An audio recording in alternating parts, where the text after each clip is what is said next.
জামালপুরের চন্দ্রায় গাছ কাটাকে কেন্দ্র করে মায়ের মৃত্যু, প্রধান আসামির ছেলে গ্রেপ্তার। জামালপুর থেকে আবুল কাশেমের পাঠানো তথ্যচিত্রে বিস্তারিত। আপনারা দেখছেন i1 টিভি, সঙ্গে আছি আমি রীতা শ্রাবন্তী।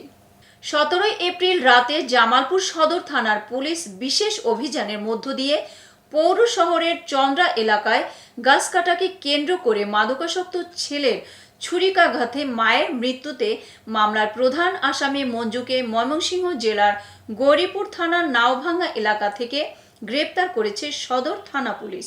এ বিষয়ে জামালপুর সদর থানার অফিসার ইনচার্জ আবু ফয়সাল মোহাম্মদ আতিক বলেন, ঘটনাটি ঘটার পর থানায় মামলা হওয়ার পরে আমাদের জামালপুর সদর থানা পুলিশের বিশেষ একটি দল নিহত মঞ্জিলা বেগম হত্যা মামলার প্রধান আসামি ছেলে মঞ্জুকে দ্রুত সময়ের মধ্যে ময়মনসিংহ জেলার গৌরীপুর থানার নাওভাঙ্গা এলাকা থেকে গ্রেপ্তার করা হয়েছে।